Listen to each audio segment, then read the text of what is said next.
Hi guys, welcome back to the Pride of Villa. This is the instant match preview for Aston Villa against Crystal Palace, and it's very strange to say that we have just won with a clean sheet, 2-0. Two goals, excellent goals from Trezeguet. No one can doubt him. He is absolutely insane. I knew it was going to happen at some point. We always knew the pace was there with him, but the end product with him is just. That game, he was the man of the match. Another man of the match would definitely be Douglas Luiz. He kept us in there, obviously. The game started out with, well, it wasn't a goal, but when they did score, I thought it was a goal, but I was just like, yeah, this is over. But it was disallowed, and then we just go score in the 45th minute. Absolutely amazing goal from Trezeguet. I can't even say anyone was bad today because everyone had their A game on, and I'm just so proud of the lads. Even Dean too, I thought it was all good with him. There was a change to the team sheet, obviously with Hurahan, which actually was quite a good change to be honest because of all the kicks he had. Amazing. The balls he was kicking in was like he should start again against Everton. Obviously, House did not start. I think he picked up an injury. So, who was it who came on again? I think it was Elmo. Yeah, Elmo. He had a lot of crossings, and they were really good. I think one of his first crossings was the one that gave us that goal from Trezeguet. So, yeah, amazing game, guys. I know we're still far away from staying up, but it is a possibility now. Well, this could all come back down to West Ham. And we can do this. So if we play like how we just did, we're going to do this. We need to keep making these chances. Everton, we've got to win. We've got to try and win Arsenal. If not, get a draw. I don't know about Ben, but I'm hopeful. I am actually hopeful. I think we could actually do this. And the thing that's made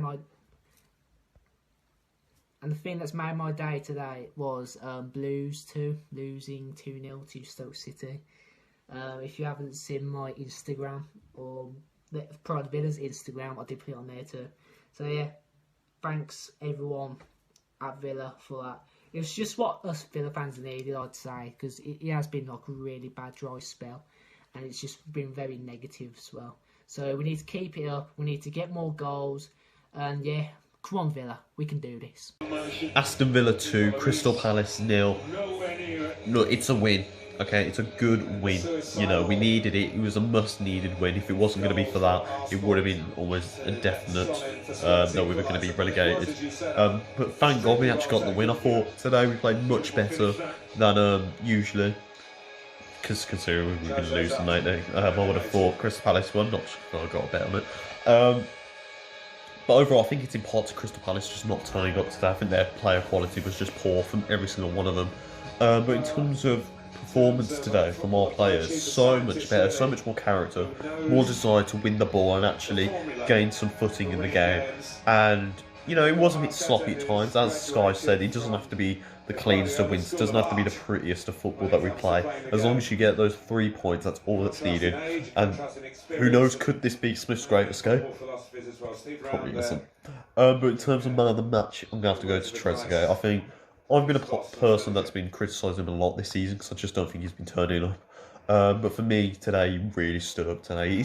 His work ethic and the effort that he's been putting in for the past few games has been there, but the end product just hasn't. And I think today he's been very calm, very composed, and he's really bagged us some crucial goals, and I think he's really deserving a place over El Ghazi. And Jota, I think he's a person that definitely deserves to be playing today. I think formation and team lineup, it was actually quite good. You know, it was nice to see the change in Hurahan. He definitely brought something a bit different to the team. Putting Grealish back out on the wing surprisingly worked a bit better.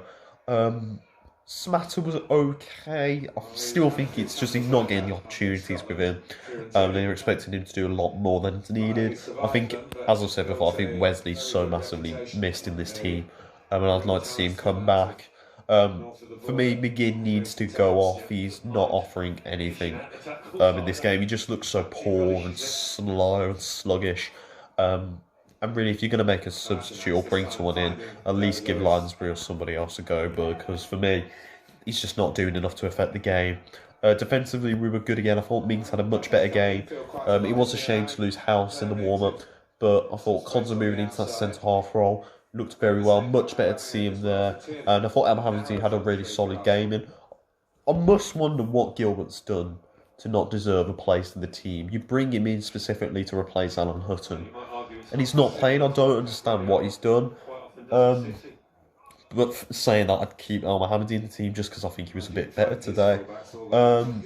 Two very good goals, well, one very good goal really coming in from the volley. Really poor marking from Crystal Palace, but a lovely free kick in from Hurahan, who wasn't having the best of games in my opinion, but definitely changed after that. Really gained a foot in a pivotal moment. And then second half, we're able to get a scrappy goal in from a poor cross from McGinn. He comes in, you're thinking he's offside, Trezeguet, but he's able to keep calm, maintain what's going to happen, and able to score the goal. But overall, it's a really positive thing to see. 3 points. It means that the gap between us, Watford and West Ham is much closer now, with Watford having to play West Ham next. You never know what's going to happen there. Ideally, for me, I'd have West Ham win that, because I think Watford's the worst of the two, and they've got the two hardest games on the run-in. But overall, we go into Everton next. Everton looking really poor, so there's a good chance we could get something in there. But we just got to wait and see. The hope is there, maybe there, but for me, I still think we're getting relegated. I do think it's just been too late for me, unfortunately. But I think the sky put it, and I wouldn't be surprised if it does happen. Smith's great escape, could it happen? Who knows? But as I said, it's much better to see a win. Performance-wise was so much better. And yeah, let's just hope the Villa can keep doing so. Up the faith, up the Villa, with the pride of Villa.